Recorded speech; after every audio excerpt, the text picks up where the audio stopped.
Welcome to Season 4 of the podcast, Talking Journeys of Belonging to Blackness, with your host, Yndia Lorik Wilmot.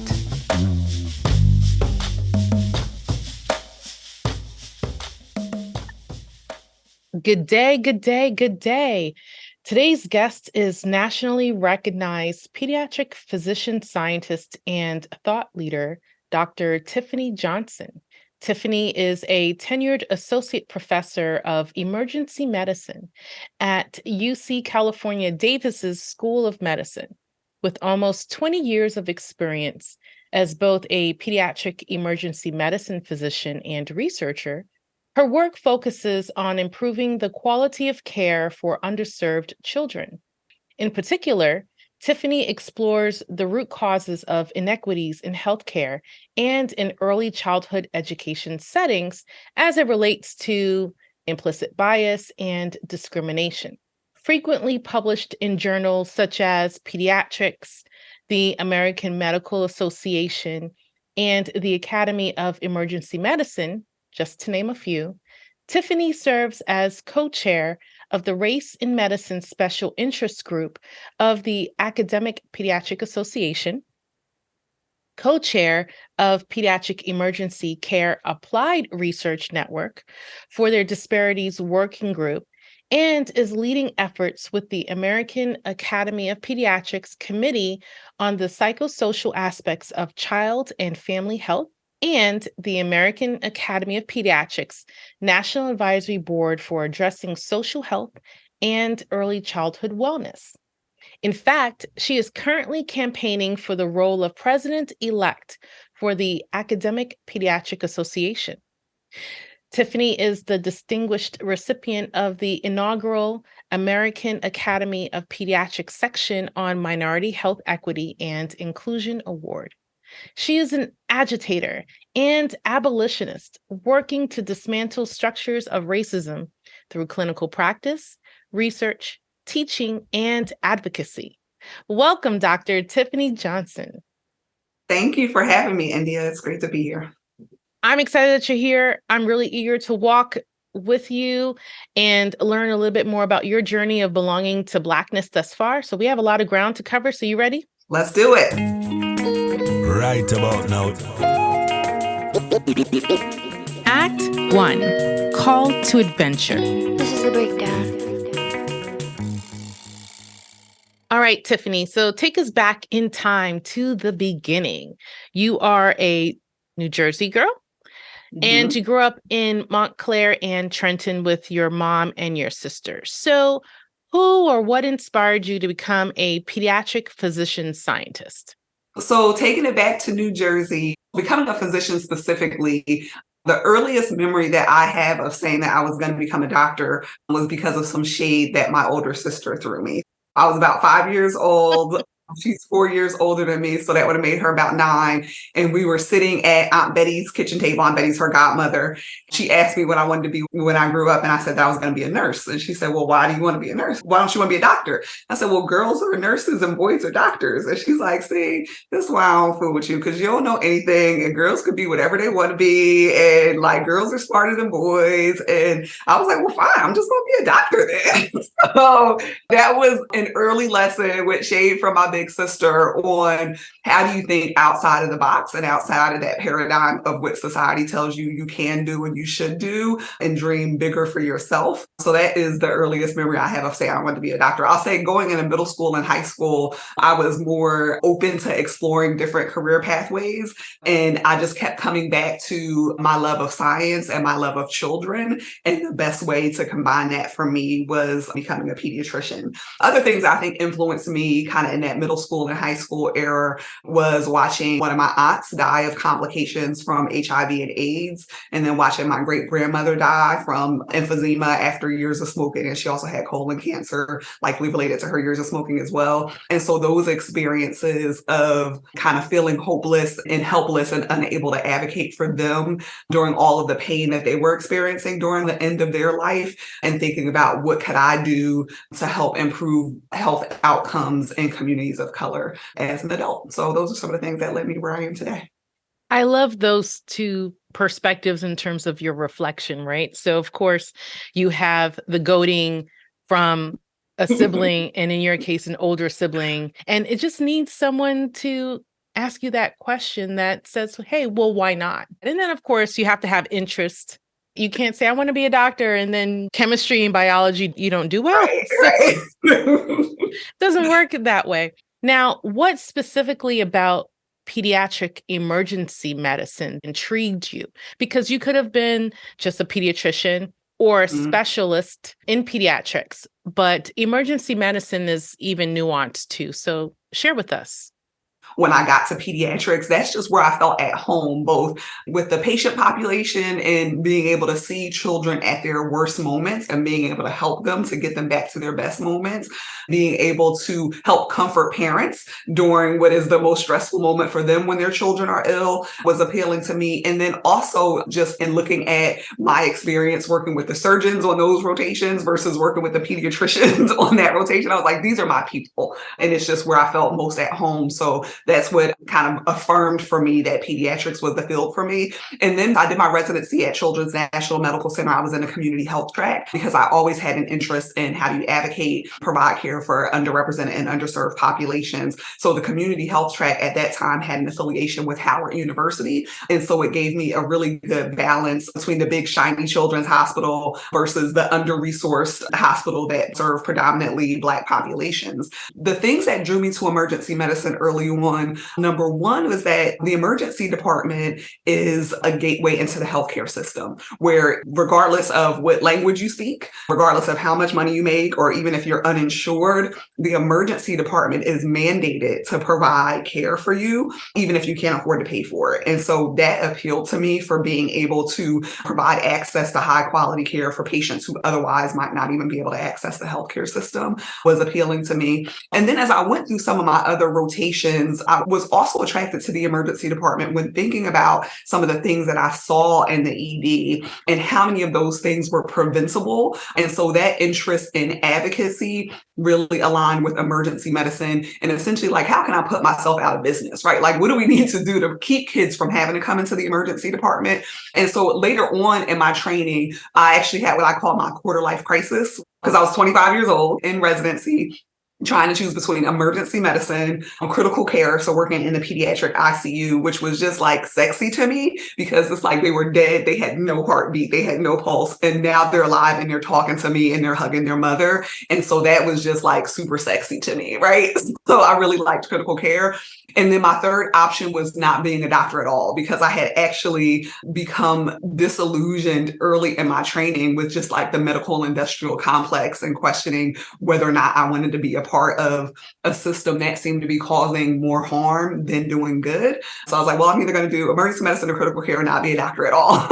Those were the options. I had a lot of loans to pay off, so not being a doctor at all was a challenge. But I ended up taking a year out and working for a public health program, figuring out like how can I address some of these challenges that I have with the healthcare system from a more of a public health perspective. And I ended up working for the Emergency Medical Services for Children National Resource Center. And it was during that time that I kind of saw emergency medicine was the best intersection. I realized I missed taking care of patients during that year. So I was like, okay, I like being a doctor. I do like taking care of kids. And so emergency medicine provided a good intersection of being able to provide patient care. You can still take care of really sick kids, help them in their time of greatest need, but also a good intersection of providing a platform to advocate for what are some of the policies that need to change to improve the health and wellness of children. That's pretty powerful. And I think we can talk about this a little bit later, but from what I do know of you, you are very results oriented and results driven. So I can see in terms of emergency medicine specifically, that it's not only just serving and working with children, but it's in the immediacy, as you were just explaining. Mm-hmm. Child came in near death, and then within a very short period of time, you can see them and their health be resilient and bounce back in that sort of way. That's the key difference between pediatric emergency medicine and general emergency medicine, where you say adults suck. Let me tell you. So I don't know how I ever even consider taking care of adults. But adults come in sick and broken, and like they may leave the emergency department slightly less sick or slightly less broken, but they still have their diabetes, they still have their hypertension, they still have their heart disease. But kids are so resilient. I do like that instant gratification of like kids come in broken and you can actually fix them. Whereas I feel like adult medicine was more demoralizing for me because I felt like, it was something that I couldn't fix. I want to give our listeners some context because you alluded to a lot of your experiences already, just to put a timeline together. So you attended the HBCU Xavier University of Louisiana, and then Rutgers University's Robert Wood Johnson Medical School. And then you also completed postgraduate studies at the University of Pittsburgh School of Medicine. And then, as you mentioned, you also completed residency at Children's National Medical Center. Then you had a pediatric emergency medicine fellowship at Children's Hospital of Pittsburgh. And you were also a Robert Wood Johnson Foundation Fellow, all before joining the Children's Hospital of Philadelphia as a pediatric medicine physician and faculty researcher at Policy Lab, and then also a faculty member at UPenn School of Medicine. And that was all before coming here now to UC Davis. There you go. Yeah. And this is all over almost 20 years, but it's a rich experience. Because of that, I'm making a lot of assumptions, and I want you to tell your story. So please describe for our audience the type of work you conducted early in your career as a pediatric emergency physician. What were some of the issues and challenges you observed that many of your patients and their families experience? How do you see research informing your clinical practice? Because you talk a little bit about this focus around community and advocacy and understanding people's access and utilization of healthcare and health services, particularly if the emergency room is the first point of contact. But what were some of the things that you were seeing that people were experiencing? Initially, when I went into medicine, I never wanted to be a researcher. So it is quite fascinating to me now to see that that is the majority of my job when that wasn't my intention going into medicine. I just wanted to take care of kids and I wanted to advocate for underrepresented and underserved populations. So when I went into a fellowship, I actually had a goal of getting an MPH during my fellowship so that I can think about how do you build public health programs and, how do you advocate for policy level changes to impact some of the challenges that I was seeing with the problems that my patients were facing coming into the emergency department. And so when I applied for fellowships, I applied with that lens in mind, like who is going to let me get a free master's in public health that I don't have to pay for during my fellowship training.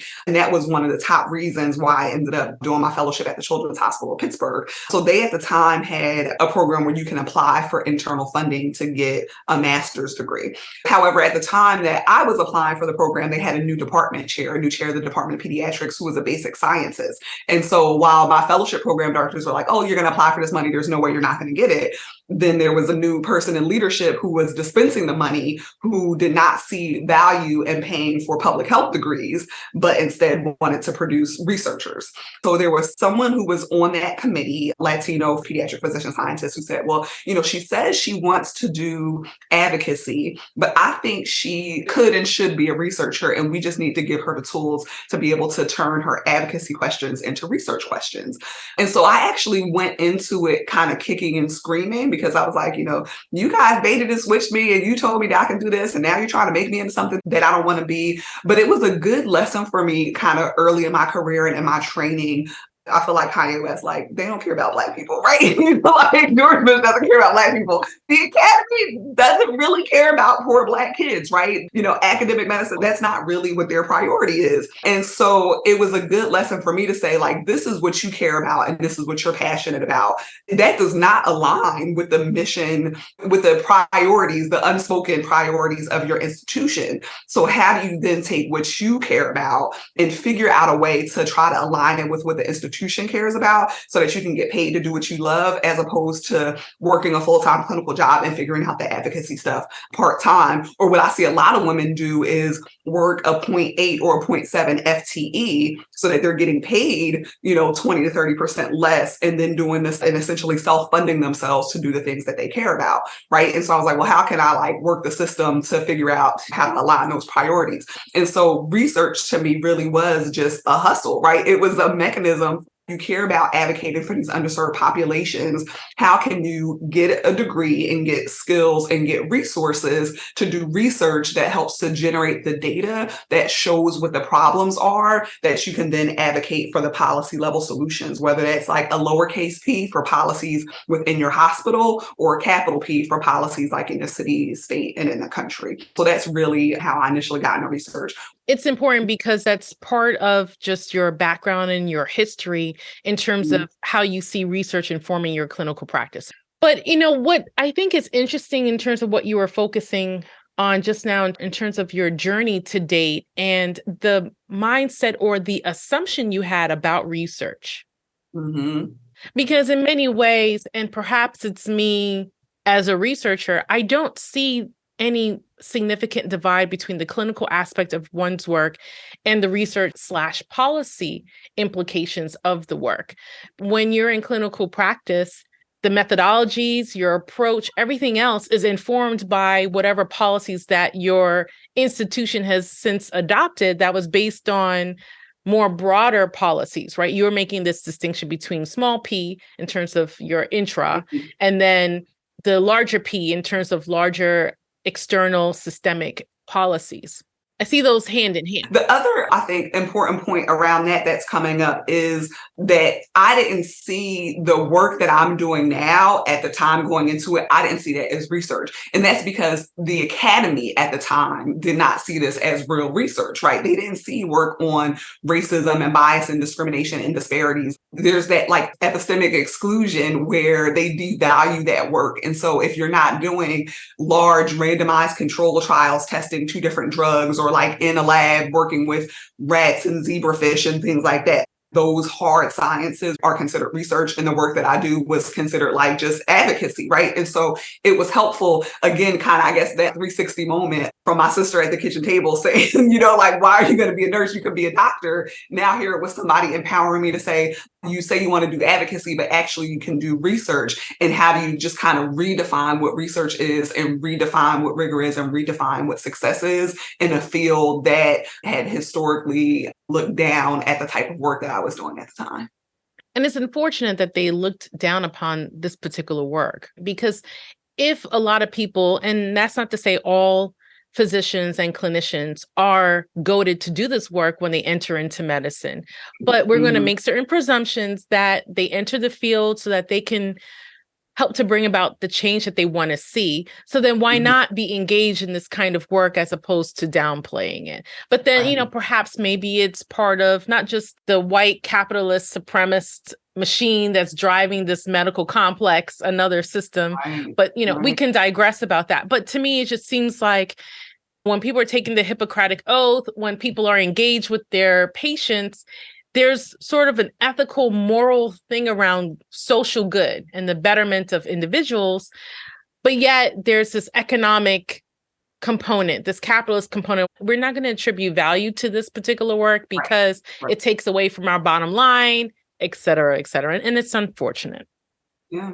So here you are, and as you just answered, the research informing your clinical practice. Now that you were in your early years in your career in clinical practice, what were some of the issues and challenges you observed that many of your patients and families experienced? And how did you see what the research was saying, what was actually playing out? Or was there some sort of gap in terms of what you were observing early on? You see so many different challenges, and every single patient kind of presents with different challenges. But I would say some of the common themes that I see that are challenging that I think, we need more research and policy solutions for are, number one, like the mental health crisis and the lack of access to high quality and affordable, culturally sensitive mental health care, particularly for minoritized communities, is one of the big issues.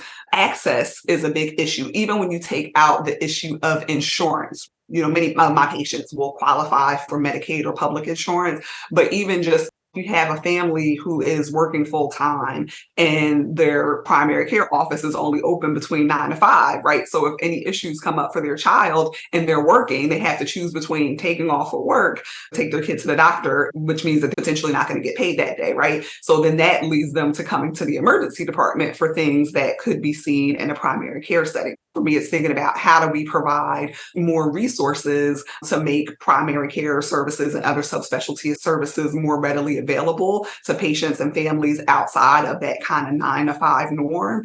For me, a frustration of how the rules and the policies of the healthcare system are designed in a way that, again, they're just penalizing certain patient populations disproportionately. So again, how do we generate some of the evidence to show them what these problems are? And then the next phase is how do you convince them to fix the problems, right? Because that's been a lot of my early career research. I think particularly as a pediatrician, pediatrics is a little bit behind in the research in health equity than adult populations. And part of that is because we had to actually convince pediatricians that it was a problem. So when I first started doing this research a decade ago, it was like, there are no disparities in pediatrics because we're pediatricians and we give hugs and high fives and, we love all brown babies and we take care of everyone equally. There actually was a large part of my career just convincing people like, no, actually the disparities exist and actually bias exists. And then couldn't use the word racism. Racism gets whitewashed out of your articles by the gatekeepers who are the editors. But now, like, finally, we can actually use the R word and say, like, racism exists in pediatrics too. So a lot of my early career was just kind of proving that a problem existed that we all know exists, but we had to prove to, the academy that it existed. And now finally being able to transition to, like, we know these are the problems. Let's explore what some of the root causes are in pediatrics that might be different from adult populations. And then use that to develop and test kind of interventions. But it's like just so much groundwork for even proving that we have the same problem in pediatrics that other specialties do, and that general society has as well. When you're serving populations, and even if it's just one aspect of, this child came in and they're presenting with asthma or asthma-like symptoms. With asthma, we're talking about environmental factors, right? And how residential segregation disproportionately puts minoritized communities at increased exposure to environmental pollutants that are going to trigger their asthma. We're talking about housing and housing conditions and, whether there are mold in the house or mice or cockroaches or other things in the houses that are going to trigger their asthma, right? So there's so many other social determinants that impact the health and wellness of children. Pediatricians have been keyed into that early on, but making that connection between like all social determinants of health are actually driven by racism, driven by white supremacy, and like making that connection of we can't address social determinants of health for children if we're not simultaneously addressing structural racism as well. How or why does child health equity allow you to speak your truth? You've talked about that in other spaces, but I was curious to know, what do you mean by that? And what's the truth that you want or need to tell? So I think for me, the underlying truth for me is that all children have the right to equal access to live their best lives. We didn't talk a lot about this, but you mentioned that I'm originally from Montclair and then moved to Trenton. So I think for me, that actually was also pivotal in some of my career choices and my research choices. So for those of you who don't know anything about New Jersey, Montclair is a nice bougie, like middle class neighborhood where we actually didn't have a lot of financial resources at that time. My mother was a public defender, so she wasn't making lots of money and she was a single parent raising 2 kids, but we were still in an environment where there were amazing public schools, right? And, I was surrounded by, like, our town librarian was a Black woman who was my mother's good friend, who was Auntie Sherry to me. So I was surrounded by, like, all of these Black professionals. She was friends with, attorneys and judges and dancers and ministers. And because she had a background in education, she had a master's in education before she got her law degree, she ended up taking a job working for the Trenton Public Schools as their school board attorney. So we went from these really amazing public schools in Montclair, where I was like in the gifted and talented classes and thriving in the public schools there, to the Trenton public schools, which were terrible. So I think that was an early lesson for me. And I was, 10 when we moved there. So for example, in my high school, in Trenton Central High School, in my honors English class in 10th grade, we were reading The Scarlet Letter. and there weren't enough books in the class for everybody to take the book home and read. So in honors English, they were like desks next to each other. So I would read 2 pages out loud and then pass the book to the person next to me, and then they would read 2 pages out loud, right? And that's in honors English. Some of my classes, if everybody showed up to class that day, there weren't enough desks in the classroom for all the students in the class, so they would just tell you to leave, right? So it was a good lesson to me, in observing how am I in the same state, but I see such huge inequities in the quality of education in one school district versus another school district, right? And then also seeing my peers, because I had many friends in the Trenton schools who were super smart and super capable, but got lost in the shuffle because we were in terrible schools. And so looking at their not only educational outcomes and their career trajectories, but also how that shaped their health outcomes, right, was an important early lesson to me. Yeah, so I think the truth is that my friends in Trenton Central High School should have had access to the same opportunities to be successful and to live happy and healthy lives as my friends in the Montclair Public Schools, but they didn't because of these social determinants of health that are kind of orchestrated by structural racism, right? And so health equity research helps me to document what these problems are, but also be able to work kind of at the intersection between the communities and between these systems that are causing the harm to say, like, these are the problems that are impacting the health and well-being of children, and how can we develop solutions, right? And how do I use my voice and my position of power as a platform to give a voice to those children who are living in these marginalized areas, and being able to give them a voice that will hopefully lead to them having increased opportunities. Be what you want to see. Act 2. The road. Tiffani, I usually ask my guests this question because it's really fun. How do you play? I absolutely love bubbles. So all the nurses laugh at me in the emergency department because I work overnights when we don't have child life specialists, usually on the overnights. So I'm always asking for bubbles, even when it's like a 16-year-old male. I'm like, you want some bubbles? So I love bubbles. I use them at work. I have bubbles in my office. I have bubble machines at home. I love playing with bubbles. How can you be stressed out when you're blowing bubbles? It's impossible. So bubbles is a form of play for me. I did a family oral and written history project with my mother and my sister a couple of years ago. One of the questions was like, what did you like to play with as a child? And how can you invite more play into your life as an adult? And so I was recalling enjoying playing with Barbies. And so I bought a bunch of Barbies. I play with Barbies. And so I set my Barbies up like last summer. I set them up to do a protest. And I made like little protest signs. So I enjoy that, and I enjoy reading. I enjoy like crafting and decorating my house. So play has been an important resilience tool for me in the past few years surviving this pandemic. I love to ask the question of my guests. When we think about what is our journey and what is our journey as Black people, we're very much a part of this grind culture, and much of our labor has always been commodified. Our bodies have been commodified. And so now that it's not commodified in the same way, we can exercise more publicly and in private some autonomy. And so it's part of our own journey of self-discovery, part of our own journey of becoming who we are.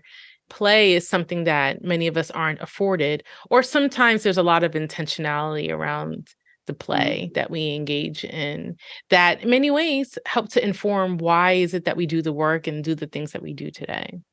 I think the other thing is that I had to give myself permission to make time for play, because we do live in this kind of grind culture that if you're not like going, then, you're not doing enough. I just had to get to a point where I accepted that, the academy is insatiable, right? And no matter how much you do, it's never enough. So how do I just set up better boundaries and better limits, which I'm still certainly a work in progress, but giving myself permission that like, if I want to stop and sit on my sun porch and blow bubbles, like that is a great use of my time, and nobody can tell me otherwise.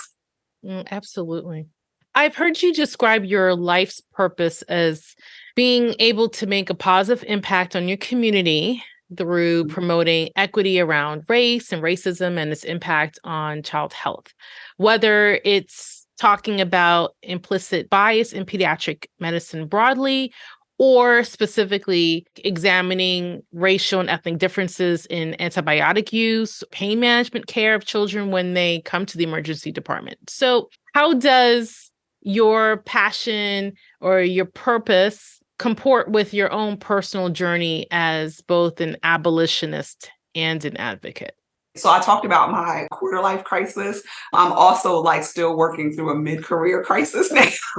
Maybe it is a midlife crisis. I just turned 40. Black people don't really live to be more than 80, but hopefully I live a little bit longer than that. I hope so too. 78 is the average life expectancy of a Black woman, but hopefully I live longer. I am, mid-career. I just made this transition from assistant to associate. And so at this mid-career crisis, it's been a good time for me to think there are these things that you're expected to do, right? And you have to check the boxes. I talked a little bit earlier about the ways in which, when you're doing work around equity and anti-racism, there's gatekeeping around that work, but it also gets whitewashed by the gatekeepers in order to be acceptable and palatable to the general society. And so for me, a lot of that early career was just check the boxes, right? Just go along to get along, get these grants and get these publications and get promoted and get your tenure. And then once I got it, then it's in what ways have I diluted myself and my mission and my vision and my purpose in order to try to fit within this box of what the Academy defines as meritorious? And now that I have gotten to a point where I can't get fired, I've gotten tenure, I've gotten promoted, how can I more authentically and audaciously walk in that mission and that vision? I kind of feel like I've done great work, right, that I'm proud of, but I've really just scratched the surface in terms of what I am capable of doing and what I'm meant to do. But because of the grind culture, right, and the brainwashing and all the other things, I don't actually know what's under the surface, and I'm still trying to figure out how to get there. But it is a time where I'm trying to reimagine, how do I become less concerned with the gatekeeper stake and less concerned with not hurting white people's feelings, and become more concerned with how to empower and protect my community. So I think that is where I am right now. And it speaks to articles that you've penned that are not published specifically in the traditional medical academic journals, but you have an article that's entitled Anti-Racism, Black Lives Matter, and Critical Race Theories, or another article entitled Your Silence Will Not Protect You. I think you've gotten to a place, even right before getting tenure, that in your spirit, you felt, I'm tired of toting the line. I'm going to push the conversation, and here's my perspective on this. And I just hope for your sake too, that the whimsicalness of the bubbles and sitting on one's porch, really the fun part, now that you have a little bit more latitude professionally, that you're able to bring some of that spirit in to the work where it's not whimsical, it's very serious. Racism is heavy. It's a heavy topic. I don't see people blowing bubbles. Reading and talking and writing about racism all day, every day. It's exhausting. Yeah. As you were saying, in academia, you almost feel like I have to kind of say certain things and be a certain way. But then there's a certain period where we become enlightened and to say, no, I'm going to say what I'm going to say. And she said what she said. And just being inspired by Audre Lorde, your silence will not protect you, right? Being silent about these things does not prevent me from experiencing harm. It doesn't prevent my patients from experiencing harm. I might as well speak my truth because they're going to hurt me either way.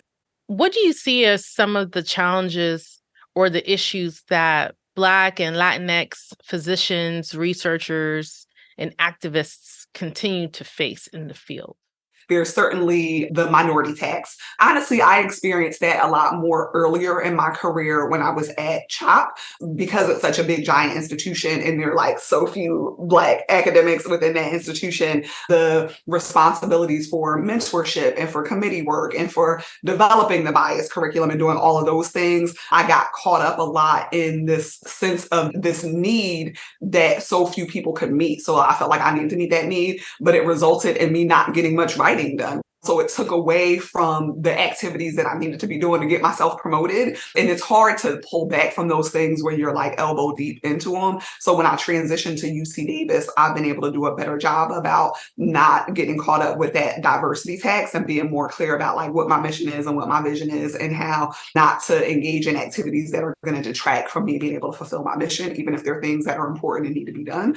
So diversity tax, though, is something that most Black academics are facing. Granted, we can't parse out our identities because there's intersections, but do you think it's because you are a woman of color? Do you think it's just because you are an African descended person? Is it all the above? How do you see that play out? I'm just curious. That is interesting. I think it's all of the above. When I was in Philadelphia and I was at a big children's hospital, pediatrics is predominantly female, right? So most of my leaders and most of my bosses at every other point in my career, there were more female leaders than male leaders just because it was a more female dominated field. But now coming to UC Davis, I'm in a department of emergency medicine. In general, emergency medicine specialties are more male dominated than female dominated. So some of the gender politics that I didn't experience earlier in my career, it was mostly racialized. Now I'm seeing more of the intersection of race and gender for me in this particular setting that I hadn't experienced before. Interesting. The work that we do is often devalued. The type of scholarship that we do is considered to be soft science and not real science. Diversity efforts aren't valued in the same way as kind of other service efforts or other research efforts are.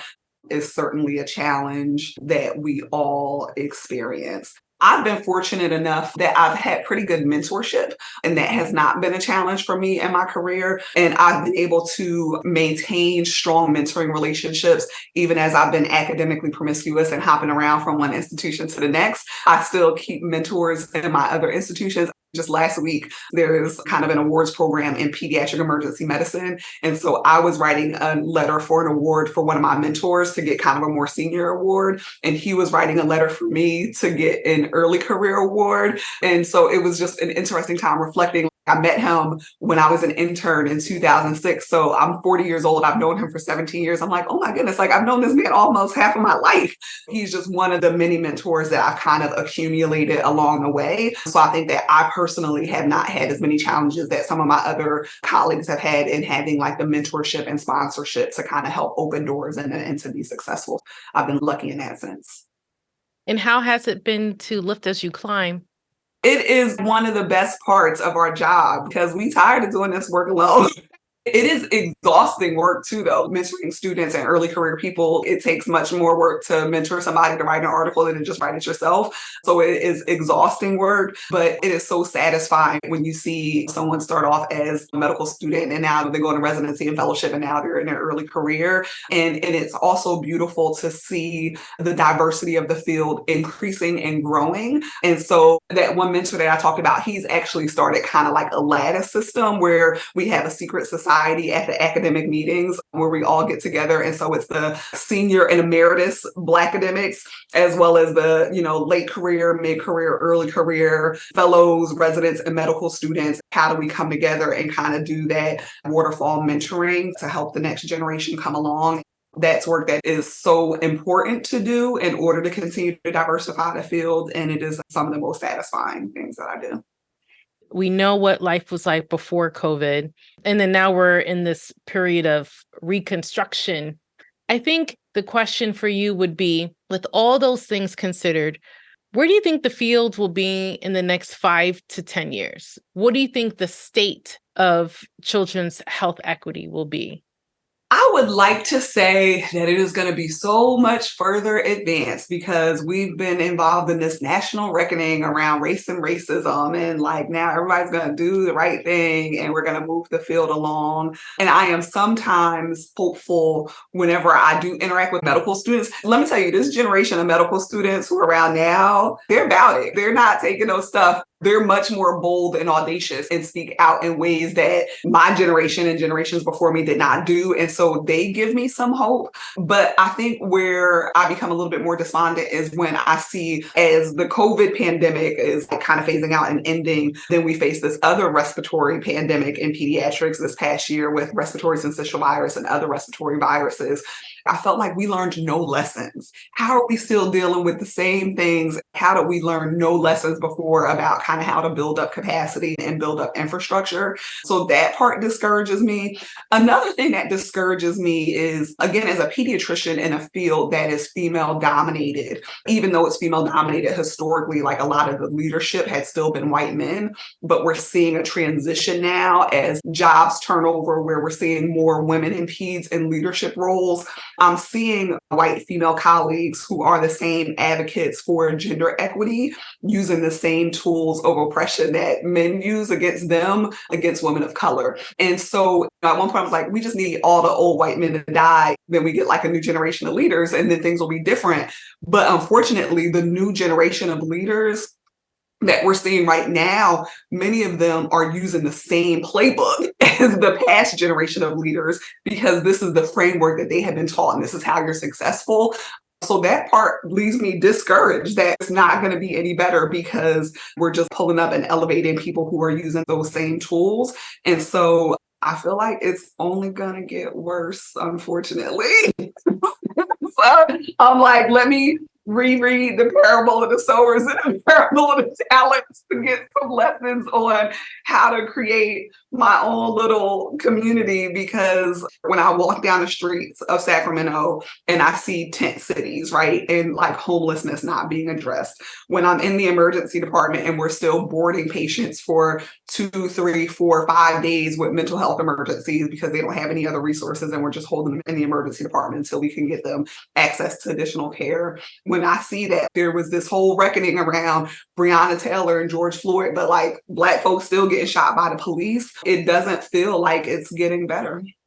Well, besides using Octavia Butler as the person's work where we can say, is there a map in here? Is there some clues?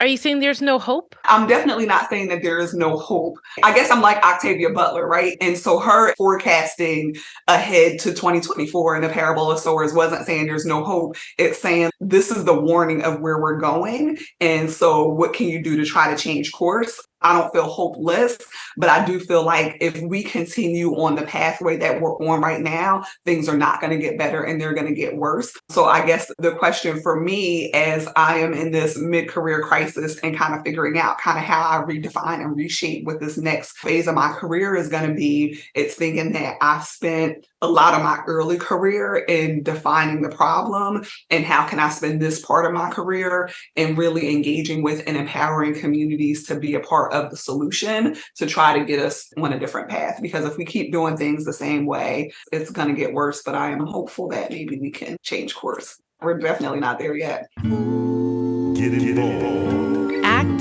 3, where we land. All right, Dr. Tiffani Johnson, what's your progress for your campaign for president-elect for the Academic Pediatric Association? I love this part of the program. So please share, because you're busy on Twitter. Every time I see you, you're winning an award, you got funding for a grant. I am running for a leadership position in the Academic Pediatric Association. They solicited and asked me to run. What excites me about the potential for that is as we talk about some of these challenges within academic medicine, how can you then kind of get into the highest level of leadership to drive and shape the agenda for academic pediatricians and how we address the needs of children? So that election just ended and I will find out the results soon. So hopefully by the time this airs, I'll know the results. And when it comes to that, as well as any other opportunity in my life, I always ask the universe to open the doors that are supposed to open and to close the doors that are supposed to close, because the universe always has a better plan for my life than the plan that I have for myself. And so if this is the best pathway for me to advance an equity agenda within the academy, then that door will open. And if it closes, then I just know it's closing to free up space and opportunity for me to use other avenues. So I'm excited about any of those possibilities. I am excited about a lot of the research that I'm doing right now. So I got a bajillion different grants I'm working on. One of the ones I'm working on that is exciting to me is working with an investigator at Lurie Children's who does child abuse research. The challenge with younger children who present with injuries like broken bones and bruising is they can't tell us how they got injured. And so it's a matter of figuring out, did this kid get injured because they were being abused by a caregiver, or was it an accident? And so it's important because you want to make sure that you don't miss abuse, because if you miss it, then you put them back in the hands of their abusers.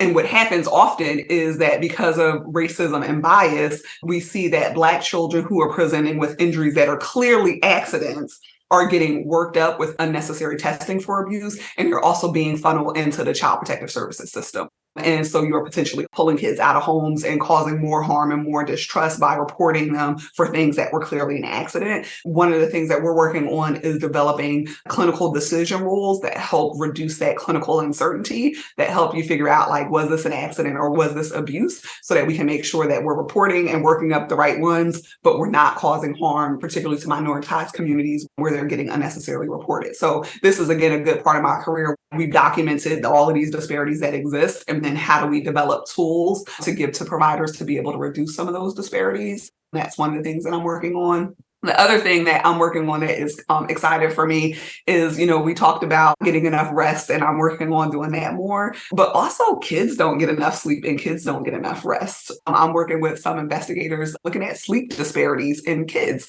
in early childhood, and looking at what are some of the factors in their home and in their neighborhood and their school environment that are keeping kids from being able to get the rest that they need to get. And so that is exciting for me as I think about, like, what I would want for my childhood self. I should have got more sleep as a child, and I need to get more sleep as an adult, but how do I help to develop solutions, help these babies get some rest so that they can live longer and healthier lives too? The other new thing for me is I've been doing some work with the American Academy of Pediatrics, the AAP, on eliminating race-based medicine. And so recognizing that race is a social construct, not a biological construct, but that's not how I was taught in medical school. And we had many pathways in our specialty that inappropriately include race and algorithms to help us make our treatment decisions.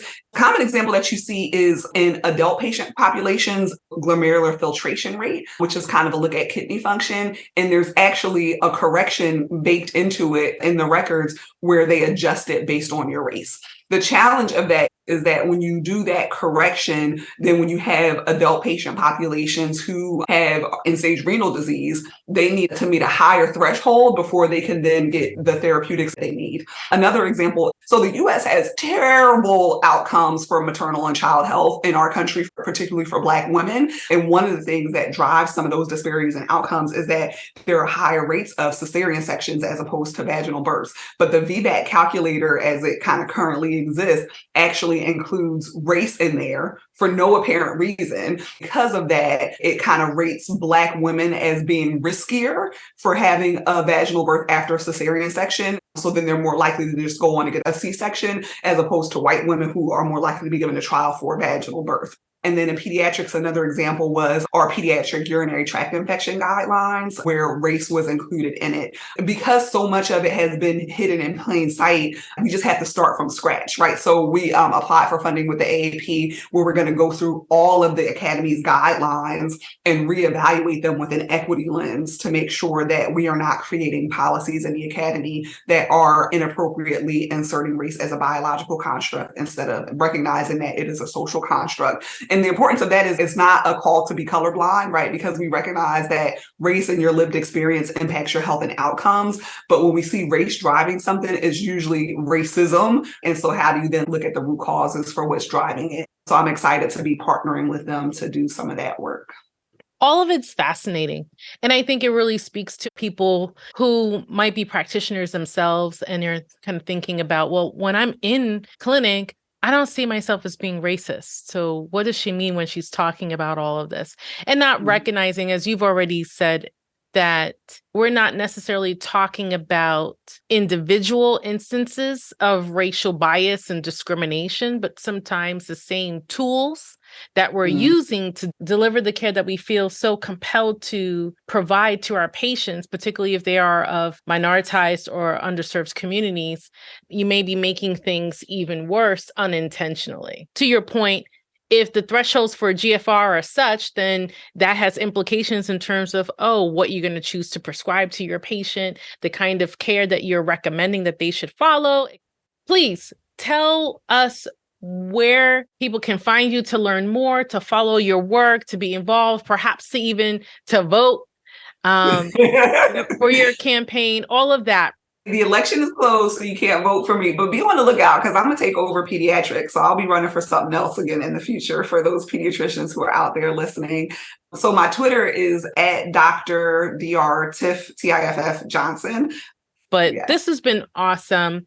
We wish you all the best in terms of your campaign for president-elect of the Academic Pediatric Association, and for all of the fantastic work that you are currently engaged in. Thank you so much for sharing your journey of belonging to Blackness with us. Well, thank you so much for having me, and thank you for using your platform to help tell our stories.